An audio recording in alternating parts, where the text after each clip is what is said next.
اللهم محمدا في جميع أفعاله ومحمد اللهم صل عليه مع صحبه وآله صلاة تكون لك رضاء ولحقه أداء.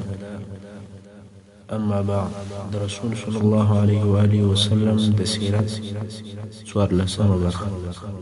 په تېره برخه کې مو بیان تر دې ځایه پرې کړی و چې د ابولهب ښځه ام جمیل په څنګه طریقه باندې ووژل شوه. نو د ابولهب ښځه چې د لرګو بار یې په شا اخیستی و او بیا پر لارې ډېره ستړې شوه، اوس یې غوښتل چې په یو ځای کې ځان وساکي. د الله جل جلاله په امر سره دا یو ډبرې ته کښېنستله او هغه بار یې هم دلته پر ډبره کښېښود، خو د رسۍ یو طرف د دې په غاړه کې بند شو او بل طرف یې په بار پورې تړلی دی. هغه بار د ډبرې شاته ولوېدی. نو د ډبرې یو طرف ته بار ځړېږي او بل طرف ته د ابولهب ښځه ځړېږي. دواړه په یوه رسۍ سره تړلي او رسۍ د دې په غاړه کې غوټه ده. تر هغو پورې دا دلته تړلې وه او خفه وه څو چې یې خبیث نفس او خبیث روح ووتی. دا د ابولهب د ښځې مرګ و او د ابولهب د مرګ کیسه به وروسته درته راسي. بیا د سورة شعراء 214 نمبر آیات نازل شو. اعوذ بالله من الشیطان الرجیم. وأنذر عشيرتك الأقربين، یعنی ای محمد صلی الله علیه و آله وسلم د الله له عذاب څخه ستا نږدې خپلوان وبېروه. نو رسول صلی الله علیه و آله وسلم د دې آیات نزول وروسته بني هاشم، بني عبدالمطلب او خپل قریبان په خپل کور کې سره راټول کړل چې د عبدالمطلب ابن عبدالمناف د اولادې څخه هم څو نفره پکښې موجود ول او د ټولو نفرو شمیر 45 نفرو ته رسېدی. کله چې رسول صلی الله علیه وسلم د خبرو کولو اراده وکول، د مخه تر دې چې رسول صلی الله علیه وسلم خبرې شروع کړي، ابولهب په خبرو شروع وکړ او ویې ویل: یا محمد صلی الله علیه وسلم، که تا موږ د دې دپاره راټول کړي یو چې ستا د دین بیان راته وکړې، نو خبرې مه کوه، موږ یې نه اورو، او پوه شه چې ستا قوم د ټولو عربو قوت او طاقت نه لري. رسول صلی الله علیه وسلم ولیدل چې وخت او موقع د خبرو کولو لپاره مناسبه نه ده، نو چپ سو او څه یې نه وویل. څو ورځې وروسته یې بیا خپل اقربا سره راټول کړل او یو مهماني یې ورته جوړه کړه. پس له عزت او د احترام او پس د خوړلو او چښلو رسول صلی الله علیه وسلم په خبرو شروع او ویې ویل: الحمد لله نحمده واستعينه واؤمن به وأتوكل عليه وأشهد أن لا إله إلا الله وحده لا شريك له. او بیا یې وفرمایل: هیڅ رائد او قائد خپل قوم ته درواغ نه وایي. زما دې قسم په هغه الله وي چې بې د هغه څخه بل الله نشته، چې زه تاسې ته خاص رسول یم او نور ټولو خلکو ته عام رسول یم. په والله تاسې داسې مرئ لکه بېدېږئ او بیا داسې را ژوندي کېږئ لکه چې را ویښېږئ. ستاسې سره ستاسې د عملو حساب کېږي او تر حساب وروسته یا ابدي جنت دی یا ابدي اور. ابو طالب وویل: موږ ستا نصیحت واورېدی او ستا د خبرو پوره تصدیق کوو او ستا سره مرسته او معاونت کوو. زموږ دا ستا سره کومک ډېر خوښ دی. دغه حاضر نفر ستا د پلرو زامن دي او زه د دوی څخه یو نفر یم، او زه تر دوی ټولو د مخه و هغه کار ته حاضر یم چې ستا خوښ په هر څه چې امر کړل سوی یې پر هغه باندې اقدام وکوه. په والله زه به همیشه ستا څخه دفاع کوم. خو دا بیا بله خبره ده چې زما زړه دا نه خوښوي چې د عبدالمطلب دین پرېږدم. ابولهب وویل: والله دا بد کار دی، د مخه تر دې چې نور خلک یې منع کړي تاسې یې منع کړئ. ابو طالب وویل: یا والله تر څو چې ژوندي یو دفاع به یې کوو. او بیا رسول صلی الله علیه وسلم د اسلام او توحید په باره کې خبرې وکړي او هر یوه ته یې د هغه په نامه سره خطاب کوي او ویې فرمایل: یا بني کعب ابن لوی، خپل ځانونه د اوره څخه خلاص کړي. یا بني مرغه بن کعب، خپل ځانونه د اوره څخه خلاص کړي. یا بني عبدالشمس، خپل ځانونه د اوره څخه خلاص کړي. یا بني عبدالمناف، خپل ځانونه د اوره څخه خلاص کړي. یا بني عبدالمطلب، خپل ځانونه د اوره څخه خلاص کړي. هر یوه ته یې د هغه په نامه سره جلا جلا خطاب وکړي، حتی خپلو عمګانو ته یې د هغو په نامه سره خطاب وکړي او ویلې: یا صفیه بنت عبدالمطلب، د الله د طرفه هیڅ نسم در سره کولی، زه مو د الله د عذاب څخه نسم خلاصولی، خپل ځانونه په خپله خلاص کړئ، یا فلان یا فلان هر یو یې په نامه یادوئ، تر څو څو خپلې لور حضرت فاطمه رضی الله عنها مبارک ته وویل یا فاطمه د دنیا د مال څخه چې ستا خوښه وي هغه راڅه وغواړه مګر د الله د عذاب څخه دې نسم خلاصولی هر یو یې جلا جلا په خپل نامه سره و دین او اسلام ته دعوت کړ او ټول یې د الله د عذاب څخه وبېرول اوس نو د دغه اقرباو څخه څوک اسلام ته داخل سول او څوک نه سول داخل د هغې جملې څخه چې په اسلام مشرفه سول یوه هم صوفیه بنت عبدالمطلب د رسول صلی الله علیه و وسلم عمه وه چې د زبیر بن عوام رضی الله عنه مور ده او رسول صلی الله علیه وسلم نور هم په ښکاره سره خپل دعوت او تبلیغ ته دوام ورکړ خو د قریشو عکس العمل د دغه دعوت په مقابل کې دا و چې رسول صلی الله علیه وسلم ته اشاره وکړه او د رسول صلی الله علیه وسلم دعوت یې نه قبلول او ویل یې موږ هغه دین نسو پرېښولی چې د پلرو او د نیکهګانو څخه راپاته دی اوس زموږ د ژوند عادت او رواج ګرځېدلی دلته نو رسول صلی الله علیه وسلم دوی دې ته متوجه کړل چې تاسې باید خپل فکرونه او عقلونه د ړانده تقلید او بې سنجولو متابعت څخه آزاد کړئ د عقل او د منطق څخه کار واخلئ او نبی علیه السلام مبارک ورته وویل دغه بوتان چې تاسې د هغو عبادت کوئ نه ګټه در رسولی سي نه ضرر او دا چې ستاسې پلرو او نیکهګانو د هغو عبادت کوئ دا ستاسې دپاره عذر نه بلل کېږي دا خالي ړوند تقلید دی کله چې رسول صلی الله علیه وسلم د دوی پر الهه یا خدایانو عیبونه وویل ضعیفه او بېوسه یې وبلل او ویل دا چې ستاسې پلرونه او نیکهګان د هغو عبادت کوي دا ستاسې د پلرو بېعقلي ده هغو د عقله څخه کار نه دی اخیستی دې خبرې پر کفارو ډېر بوج وکوي او قریش ټول ډېر په قهر او په غضب شول ځکه اوس په لوړ اواز سره اوري چې مشرکان او د بوتانو عبادت کوونکي ګمراه دي دغه خبرې لکه یو صاعقه یا یو ټکه چې پر راولوي شي د مکې مکرمې ارامه فضا یې په زلزله باندې بدله کړه قریش سره یو ځای شول چې د دغه طوفاني انقلاب مخه ونیسي اوس بیریږي چې زموږ هغه رواجونه او موروثات به د منځه ولاړ شي مګر اوس د داسې چا په مقابل کې چې په صادق الامین سره مشهوره دي باید څه وکړي هغه داسې څوک دی چې د بشریت او د ښو اخلاقو یو اعلی مثال دی د ده په مثل سره نه په خپل او نه د خپلو پلرو په عصر کې څوک لیدل سوی دی اوس حیران پاتې دي چې څه باید څه وکړي نو قریش سره وویل چې دا څوک دی چې محمد صلی الله علیه وسلم د هغه په قوت او په ساتنه دونه قدرت پیدا کړي چې زموږ خدایان بې قدرته او عبث نو دا معلومه خبره وه چې هغه څوک چې د رسول صلی الله علیه وسلم ساتنه او حفاظت کوي هغه ابو طالب قریشو پس له ډېرو مشورو بله لار نه که پیدا بې له دې څخه چې د رسول صلی الله علیه وسلم اکا ابو طالب ته ورسي او د هغه څخه دا غوښتنه وکړي چې خپل وراره دې د دعوت د کار څخه منع کړي او ورته ووایي چې دا د رسول صلی الله علیه وسلم دعوت چې دی وایي خپل الهه یا خدایان پرېږدي او هغه تاسو ته د نفع یا د ضرر رسول قدرت نه لري دا زموږ خدایانو ته بد ویل او ښکنځل دي او په عین حال کې په دغه خبرو کې زموږ د پلرو څخه چې کوم دین موږ ته راپاته سوی دي هغه دی ګمراه او بېلارې دین بولي د قریشو دا فکر خوښ شو او ژر یې د هغه په عملي کولو شروع وکړ د قریشو اشرافو څخه یو ډله ابو طالب ته ورل او ورته ویل یا ابا طالب دا ستا وراره زموږ الهه په بده سره یادوي او زموږ دین غلط بولي زموږ عقیده باطله بولي زموږ پلرونه چې پر هغه دین ول هغه ګمراهان بولي او زموږ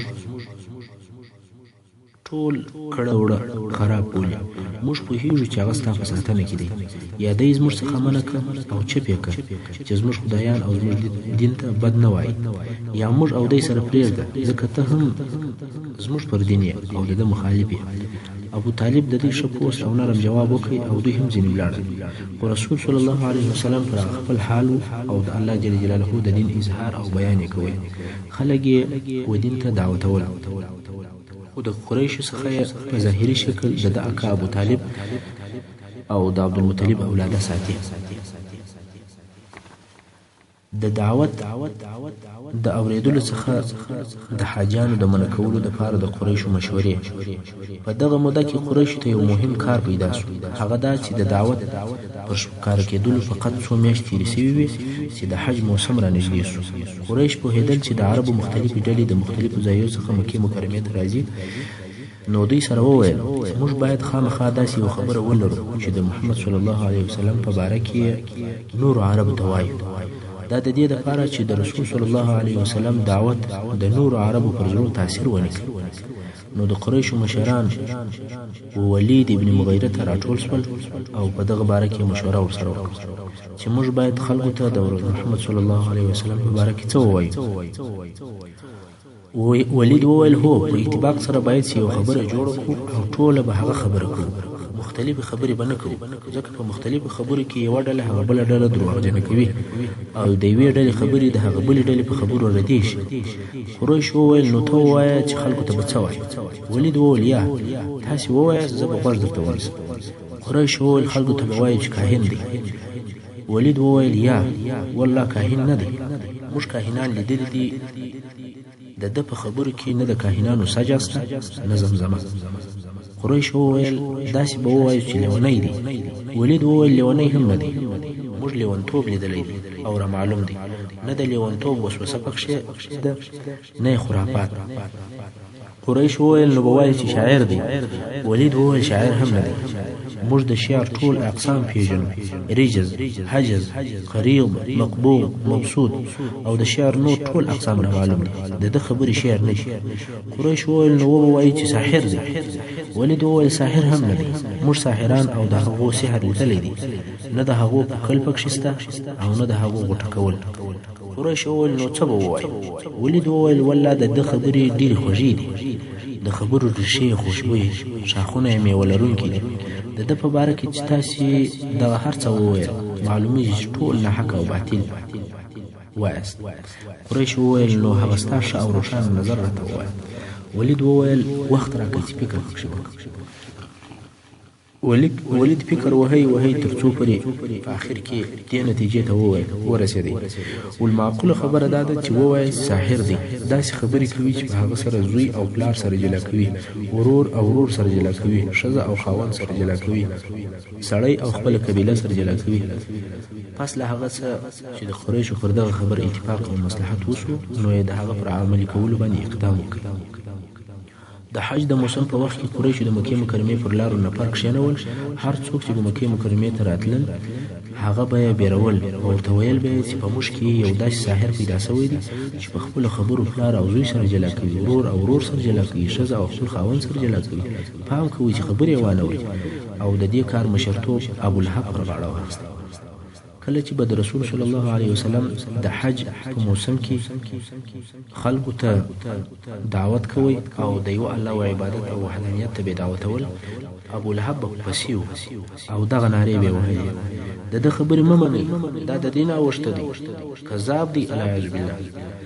او د دې کار نتیجه دا شوه چې د دغه موسم راغلو عربو د ځان سره دغه خبر خپلو وطنو ته یوړ او د رسول صلی الله علیه وسلم د دعوت خبر د عربو په ټولو وطنو او قبیلو کې نشر شو. د دعوت د چپولو دپاره د قریشو قسم طریقې. کله چې قریشو ولیدل چې رسول صلی الله علیه وسلم د خپل دعوت څخه لاس نه اخلي، نو بیا سره کښېنستل او په دې باره کې فکر وکړ. د دعوت د منع کولو دپاره یې ډېرې خبرې وکړې او ډېرې لارې چارې یې وسنجولې. د هغو د عملي کولو دپاره یې فیصلې وکړې چې د هغو فیصلو خلاصه به درته بیان کړي. اول په مسلمانانو به پسخند او ملنډې وهو، مسلمانان به خوار او ضعیفه بولو، پر هغو به مسخرې کوو، پر هغو به خندل او درواغجنان به ورته وایو چې په دې کار سره د مسلمانانو ښویول د دوی مقصد او د مسلمانانو هغه معنوي قوت یې ورضعیفه کول. پر رسول صلی الله علیه وسلم به یې بېځایه تهمتونه ویل، سپکې او نالایقې خبرې به یې ورته کولې، د مجنون او د لیوني په نامه به یې ورته نارې کول. الله جل جلاله د سورة حجر په 6 نمبر آیات کې فرمایي: اعوذ بالله من الشیطان الرجیم: وقالوا يا أيها الذي نزل عليه الذكر إنك لمجنون. یعنی دا کفارو به محمد صلی الله علیه وسلم ته ویل: ای هغه څوک چې پر هغه قرآن نازل سوی دی، بېشکه ته خامخا لیونی یې. او ځینې وختونه به یې ورته ویل ته ساحر او کاذب یې، والعیاذ بالله. لکه په سورة الصاد 4 نمبر آیات کې الله جل جلاله فرمایي: اعوذ بالله من الشیطان الرجیم: وعجبوا أن جاءهم منذر منهم وقال الكافرون هذا ساحر كذاب. یعنی کفارو د دې څخه تعجب کوي چې د دوی د جنس او د دوی د قوم څخه دوی ته بیرونکی رسول راغلی دی او دغه کافران وایي چې دغه بیرونکی رسول ساحر، کوډګر او درواغجن دی. والعیاذ بالله. کله چې به د رسول صلی الله علیه وسلم یو ځای کښېنست او د ده پر شاوخوا به د رسول صلی الله علیه وسلم هغه ضعیف اصحاب ناست وو، کفارو به پسخندونه په ویل او ویل به یې دغه خوار او ضعیفه خلک د مجلسیان دي. دویمه طریقه هغه دا وه چې د رسول صلی الله علیه وسلم پر تعالیمو او پر لارښوونو باندې شبهات پیدا کول او د حقیقت څخه لیرې درواغ یې پر تړل او پر اسلامي تعلیماتو یې بېځایه ارادونه نشرول. حتی د رسول صلی الله علیه وسلم پر شخصیت یې هم شبهات او ارادات نشرول. دا نشریات دونه ډېر ول چې عامو خلکو د رسول صلی الله علیه وسلم د دعوت په حقیقت کې د فکر کولو وخت او طاقت نه درلود او قرآن مجید ته په اساطیر الاولین یعنی پخوانۍ کیسې ویل او ویل به یې چې دغه قرآن یو انسان ورښیي او کله کله به ویل چې دا څنګه رسول دی، خواړه خوري او په بازارو کې ګرځي. خو په قرآن مجید کې د کفارو د دغو ټولو اراداتو رد او جواب سوی. درېیمه طریقه د قرآن مجید سره په پخوانیو کیسو معارضه کول چې خلک به یې د قرآن مجید د اورېدلو څخه په هغه کیسو مشغوله کول چې هغه پخوا تېر سوي. دا کار یې د نقد ابن حارث په واسطه سره کول چې تفصیل به یې وروسته راسي. او څلورم مساومات، یعنی د رسول صلی الله علیه وسلم سره داسې خبرې کولې چې څه راکړه او څه در سره واخله. د دې څه مقصد دا و چې شرک او اسلام سره ګډ کړي. یعنی مشرکانو د خپل شرک څخه یو څه کارونه پرېښول او رسول صلی الله علیه وسلم ته به ویل چې ته د خپل دین او د دعوت څخه څه کارونه پرېږده. دا خو د کفارو فیصلې او عمل و، خو پر دغه سربیره مشرکان ولیدل چې دعوت نور هم نشریږي او د خلکو توجه ور اړوي. قریش په بیره کې سول چې دا کسان نور هم پسې اوږدېږي او دوی یې مخ نسي نیولی. قریبه ده چې اسلام او مسلمانان د دعوت په مسله کې پر ټوله مکه مکرمه غالبه سي. نو د قریشو مشرانو دا مشوره او اتفاق سره وکړي چې داسې یو کار ته به محمد صلی الله علیه وسلم راوبولو چې تر اوسه مو هغه پیشنهاد نه دی ورته کړی. دا یو نوې خبره ده، ښایي دا خبره راسره ومني. د قریشو ټولو مشرانو دغه خبره خوښه ده او رسول صلی الله علیه وسلم د قریشو د مشرانو سره د ملاقات لپاره ور وغوښتل. رسول صلی الله علیه وسلم هم ورغلی. قریشو ورته کښېنستل او ورته ویې ویل یا محمد صلی الله علیه وسلم، هر پیشنهاد چې مو درته کړی دی تا نه دی قبول کړی. اوس یو نوې طریقه درته وایو او دا دې هم تا ته معلومه وي چې دغه نوې طریقه موږ ته ډېره سخته او مشکله ده. رسول صلی الله علیه وسلم مبارک ورته وفرمیل وایاست دغه نوې خبره مو څه شي ده؟ قریشو وویل موږ وینو چې ته پر خپله خبره ټینګ یې. نو به یو بل اتفاق وکړو، هغه دا چې یوه ورځ ته زموږ د الهه یعنې د خدایانو عبادت کوه او یوه ورځ به موږ ستا د خدای عبادت کوو. نو سره برابر به یو ورځ ته زموږ پر دین سه او یو ورځ به موږ ستا پر دین، چې دغه هغه د مساومات معنا ده. رسول صلی الله علیه وسلم مبارک ورته وفرمیل دا د دین کار دی، دا اختیاري معامله نه ده، داسې نشي کېدلی. قریش وویل موږ به یوه هفته ستا د الله عبادت کوو او ته یوه ورځ موږ د خدایانو عبادت. بیا هم رسول صلی الله علیه وسلم نه قبول او دا څه بې معنا خبرې دي، دا لوبې او مسخرې دي. الهه یا خدایان داسې وي چې یوه ورځ یې سړی تحبیه وي او بله ورځ یې ملکي دي. ابن اسحاق رحمه الله وایي چې رسول صلی الله علیه وسلم په کعبه شریف طواف کوي چې اسود ابن المطلب او ولید ابن مغیره او امیه ابن خلف او عاص ابن وائل چې دغه ټول د قریشو لوی لوی مشران دي ورسول صلی الله علیه وسلم ته ودرېدل او ورته ویل یا محمد صلی الله علیه وسلم راسه موږ به د هغه چا عبادت کوو چې ته عبادت کوي او ته د هغه چا عبادت کوو چې موږ عبادت کوو. که ستا معبود زموږ تر معبود ښه او بهتر و نو تا به هم د هغه څخه خپله حصه اخیستې وي، او که زموږ معبود ستا تر معبود ښه او بهتر و نو تا به هم د هغه څخه حصه اخیستې وي. یعنی موږ به ستا د خدای ښه حصه واخلو، ته زموږ د خدایانو څخه حصه واخلو. الله د دوی په باره کې د سورة کافرون سورت نازل کړي او فرمایي اعوذ بالله من الشیطان الرجیم قل يا أيها الكافرون لا أعبد ما تعبدون ولا أنتم عابدون ما أعبد ولا أنا عابد ما عبدتم ولا أنتم عابدون ما أعبد لكم دينكم ولي دين. الله جل جلاله دغه د مشرکانو مساومات او مفاوضات په دغه قاطعه او جازمه فیصله سره ورد کړ چې نه موږ تاسې د دین عبادت کوو او نه به تاسې زموږ دین عبادت کوو. خو دغه مساومات د یوه وار او د دوه وارې لپاره نه وو، بلکې ډېر وارې دغه خبرې د مشرکانو له طرفه څخه تکرار شوي دي. خو په هر وار کې به بې فایدې وي، ځکه دا امکان نه لري چې هلته مشترک عبادت موجود وي، چې هم د الله عبادت وشي هم د بوتانو. او د الله جل جلاله دا قول هم د دې مشرکان مبارک نازل شوی دی په سورة قلم 9 نمبر آیت کې فرمایي ودوا لو تدهن فیدهنون، یعنی که ته د دوی طرف ته لږ ور واوړې دوی تیار او آماده دي ستا طرف ته در واوړي. مګر یا دا د عقیدې مسله ده، په عقیده کې هیڅ نرمتیا او مراعات امکان نه لري. د عقیدې کار باید خامخا واضح صریح او ښکاره وي. د عقیدې په کار کې بیره نرمي وړمالي او یو د یو چا لحاظ او مراعات کول دا هیڅ نه ځایږي. د مشرکانو د طرفه د ازارولو شروع کېدل. د بعثت په 4م کال په شروع کې د مشرکانو د دعوت د چپولو او منع کولو دپاره دغه ذکر شوي طریقې یو په بل پسې متصلې سره استعمالولې. پر دې کار څو میاشتې تېرې شوې چې فقط دوی د خولې د خبرو څخه کار اخیستی. د مسلمانانو په ازارولو او په عذاب ورکولو سره یې شروع نه وکړي. خو دوی ولیدل چې دغه طریقې د اسلام دعوت نشي منع کولی او نه چپولی او د هغه په مخ کې بې فایدې ښکارېږي او هیڅ یو نتیجه هم نه ورکوي. نو د بل وارې دپاره بیا قریش او د قریشو سرداران او مشران سره راټول شول چې د دې مجلس مشر او د شورا د اعضاو شمېر 25 نفر او د دې مجلس رئیس او مشر ابولهب د رسول صلی الله علیه وسلم اکاو.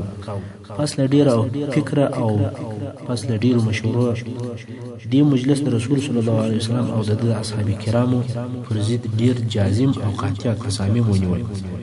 ول هر څوک به د اسلام او د مسلمانانو په مقابله کې او د هغو په جنګېدلو کې خپل ټول قوت او پوره طاقت استعمالوي. د محمد صلی الله علیه وسلم په ازارولو کې به هیڅ دریغ او کوتاهي نه کوي او هغه کسان چې اسلام ته داخل شوي دي یا نوي داخليږي هغو ته به سخت عذابونه او تکلیفونه ورکوي.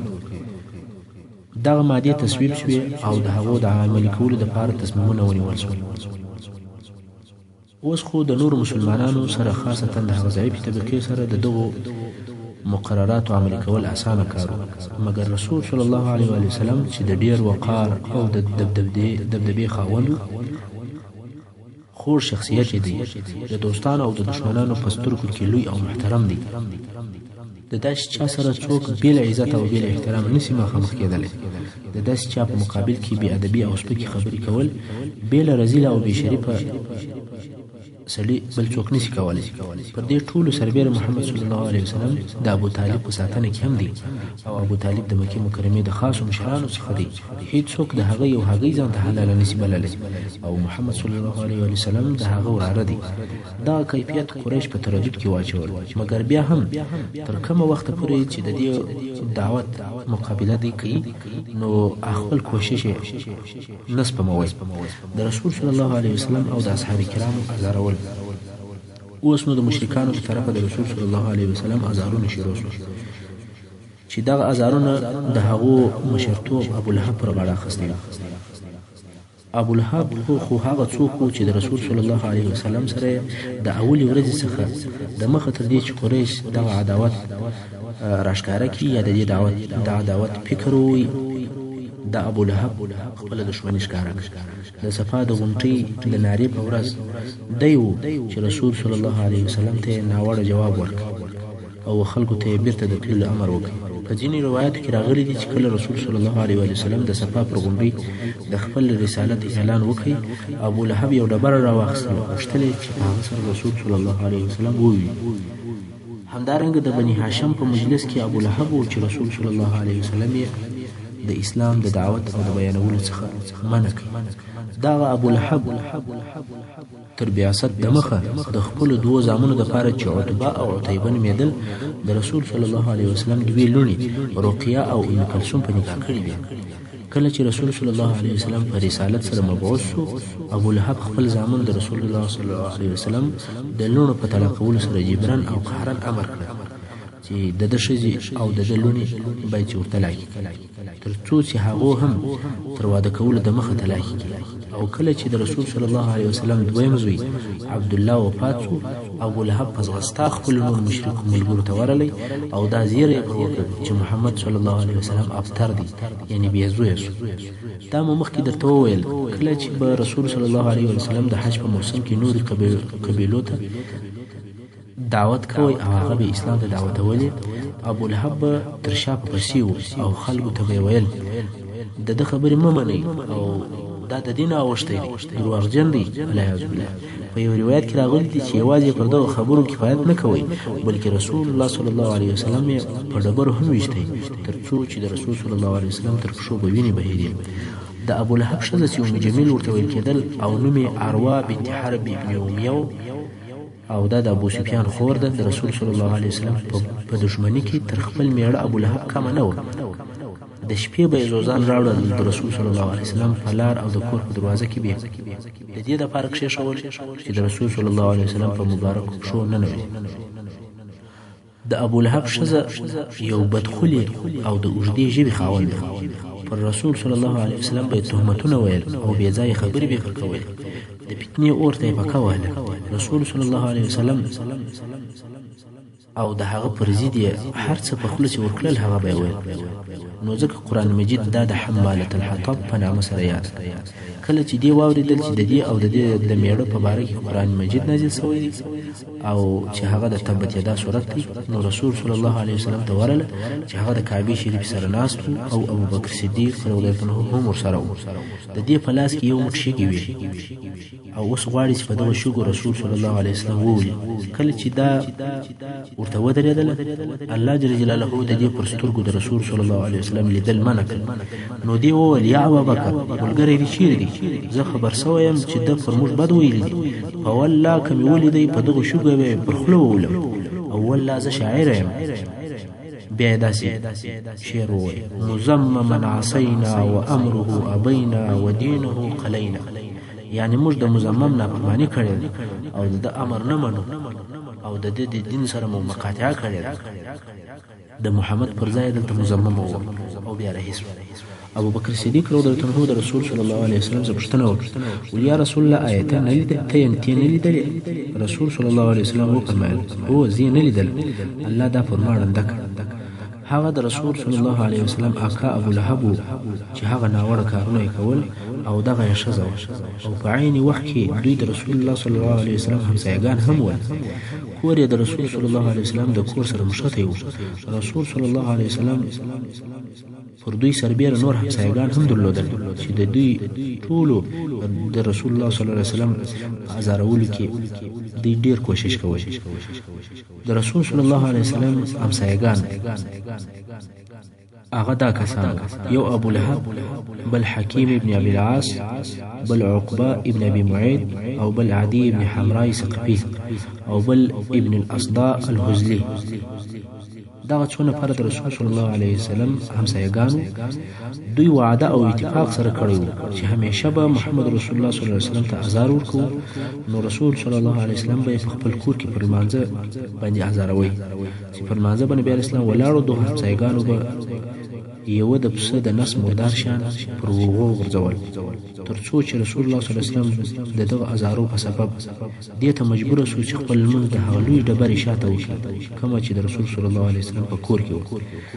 ځینې همسایګان به د پسه یا د اوښ چې حلال سوی و د هغه د نس چټل او خراب شان به د رسول صلی الله علیه وسلم د کور غولي یا میدانې ته وروغورځول او یا به د رسول صلی الله علیه وسلم د کور په دروازه کې ورته کښېښول. خو رسول صلی الله علیه وسلم به هغه چټلي او مرداري لرې او کلمې په یو لرګي راپورته کړي او د خپل کور د دروازې څخه به لیرې هلته وغورځولې. بیا به وویل یا بني عبدالمناف دا څنګه همسایتوب دی؟ آیا د همسایتوب حق دغه دی؟ تر دې جملې زیات یې نور څه نه ویل او بیا یې هغه چټلي او مرداري چې هر وخت به دوی غورځولې هغه د دې ځای څخه لیرې. دا ازارونه همیشه و رسول صلی الله علیه وسلم ته ورسېدل. هر ورځ به دغه همسایګانو خپل انبار او کشره د رسول صلی الله علیه وسلم د کور مخ ته ورځول او رسول صلی الله علیه وسلم به ایسته کول. اوس نو ته فکر وکړه که د یو چا یو همسایه بد وي هغه څومره په تکلیف وي مګر که ستا ټول همسایګان بد سي او ستا د تکلیف او د ازارولو نیت یې هم کړی وي نو بیا به دې څه حال خو زموږ پیشوا محمد رسول الله صلی الله علیه وسلم د خپلو همسایګانو څخه دغسې ازارونه او تکالیف لیدلي دي او د هغو د لاس څخه داسې تریخ